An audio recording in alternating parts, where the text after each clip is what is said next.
de 100 jours après sa première visite à la Caisse nationale des retraités du Tchad, le président de la République Mahamat Idriss Déby Itno s'est de nouveau rendu ce lundi matin de manière inopinée sur le lieu.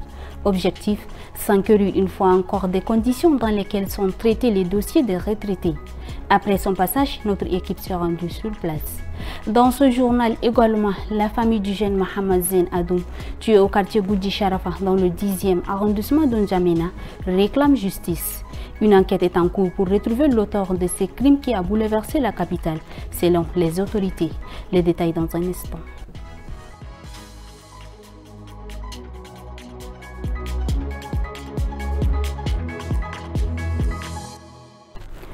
Il est 19h45, mesdames et messieurs, bonsoir et bienvenue dans cette édition. Comme je l'ai annoncé au sommaire, une image a fait le tour des réseaux sociaux ce matin. Celle de la visite inopinée du chef de l'État Mahamat Idriss Déby Itno à la Caisse nationale des retraités du Tchad. Une visite surprise qui n'a laissé personne indifférent.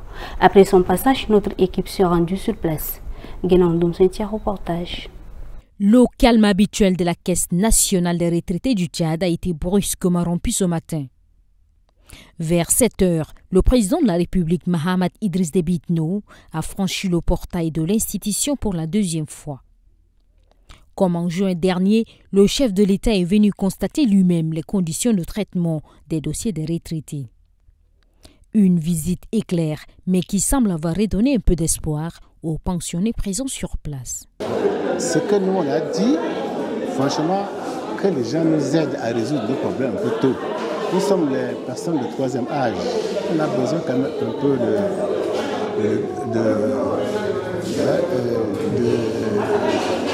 de service, quoi. Parce que, vous savez, moi, par exemple, je suis déjà à mon 11e mois ici à N'Djamena. Donc, ça n'a pas été facile.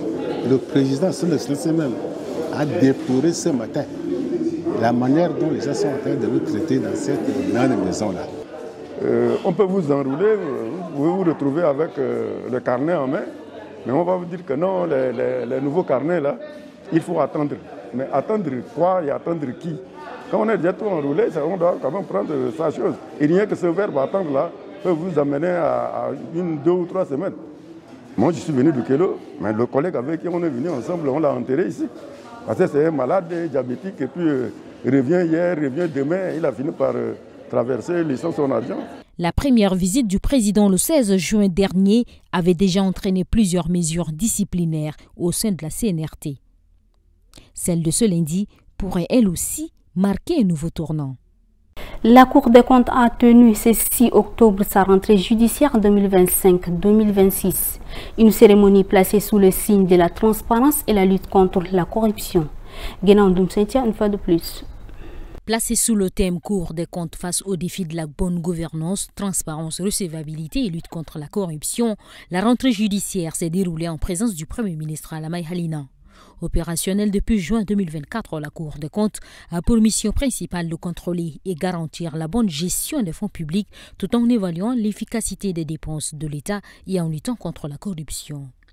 À travers ses missions à la fois juridictionnelles et extra-juridictionnelles, la Cour des comptes est appelée à jouer un rôle de plus en plus déterminant dans l'amélioration de la gestion des fonds publics de l'État et de ses démembrements.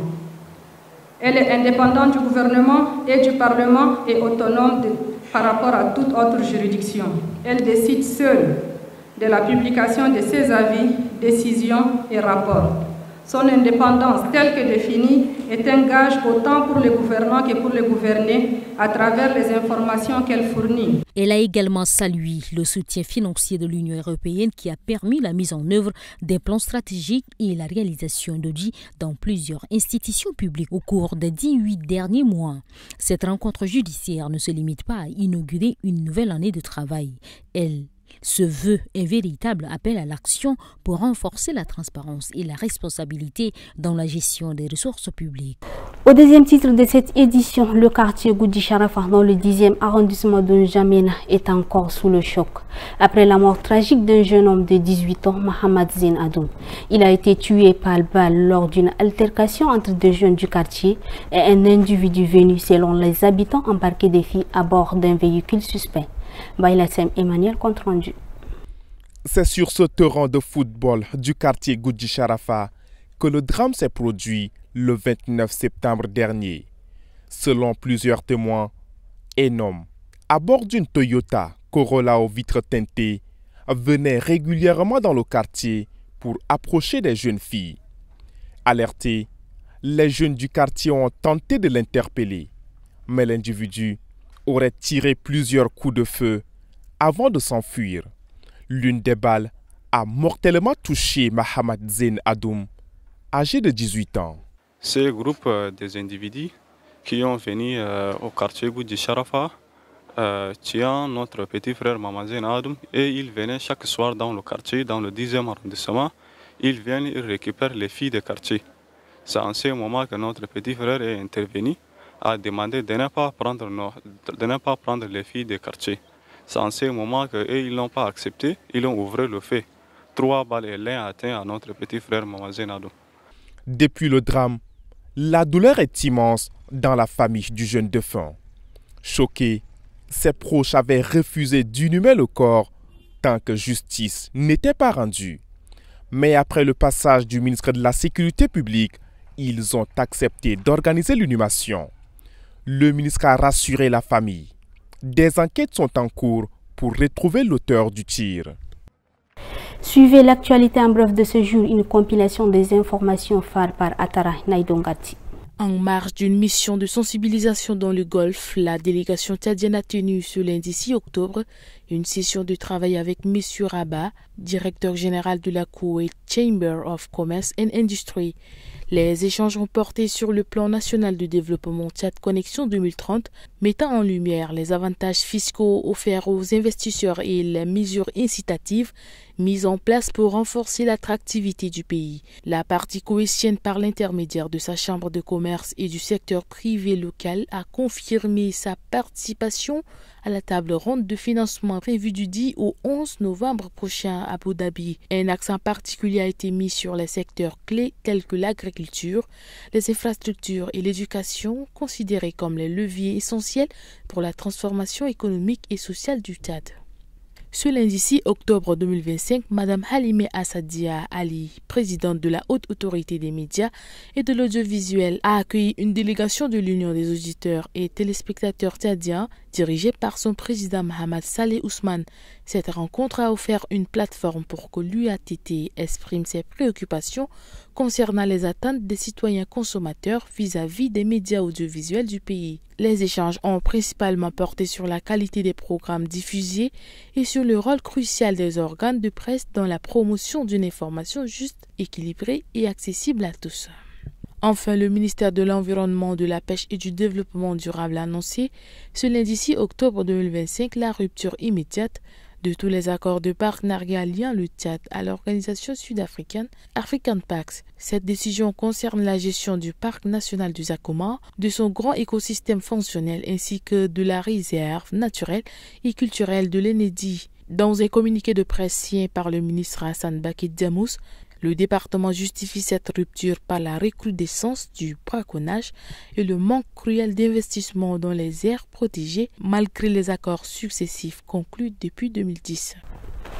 Autre chose à présent, le ministère de la Santé publique et de la Prévention, à travers la direction de la santé communautaire, a lancé ce matin un atelier de renforcement des capacités des agents de santé communautaire dans un hôtel de la place. L'activité bénéficie de l'appui technique de l'organisation IPAS Afrique francophone dans le cadre de son programme WISH. Reportage de Falkubo Absalon et Bayom Krios. Pendant 4 jours, les agents de santé communautaire venus de différentes localités du pays suivront une formation approfondie basée sur le manuel intégré de formation, un outil essentiel pour harmoniser les interventions communautaires en matière de santé. L'objectif principal est de renforcer les compétences techniques et opérationnelles de ces acteurs clés du système sanitaire. L'amélioration du bien-être se fait avec la contribution de tous. C'est le lieu aussi ici de remercier au nom du ministre de la Santé publique le projet Women's Integrated Sexual Health de WACA. À travers les différentes interventions mises en œuvre pour l'amélioration de la santé de la population tchadienne.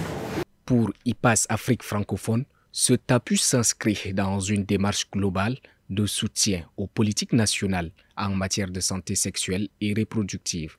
Le programme WISH, financé par des partenaires internationaux, vise à améliorer l'accès aux services de santé intégrés et respectueux des droits humains.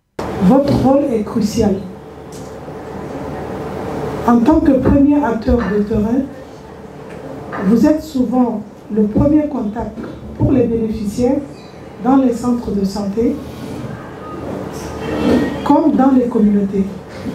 Votre capacité à accueillir, à accompagner, à informer et à orienter avec respect, éthique et compétence est la clé pour améliorer l'accès à la planification familiale et aux services de santé sexuelle et reproductive de qualité. Les autorités sanitaires espèrent qu'à l'issue de cet atelier, les agents de santé communautaire répartiront mieux outillés pour relever les défis sanitaires quotidiens dans leur zone d'intervention et assurer un meilleur relais entre les populations et les structures de soins. Face aux graves inondations causées par le débordement du fleuve Barkou, le délégué général du gouvernement pour la province du Mayenne-Chari, Ahmad Abdourahmane Borgo, s'est déplacé ce 6 octobre au quartier Kamati, dans le 2e arrondissement de Sarr, pour constater les dégâts et soutenir les populations sinistrées. Hassem Mordim Leila. La montée des eaux a touché plusieurs habitations, détruit des champs cultivés et ravagé des jardins potagers. Sur place, le délégué général a visité les zones les plus touchées et remis du matériel d'intervention aux habitants vivant près du fleuve. Auprès de vous, auprès de vos enfants, auprès de tout le monde, pour apporter notre contribution. Donc, pour celle-ci, je voudrais qu'on commence rapidement à faire une ouverture. La province du Mayenne-Chari reste l'un des épicentres des inondations dans le pays. Ainsi prend fin cette édition. Merci à vous de l'avoir suivi. Bonne soirée à tous.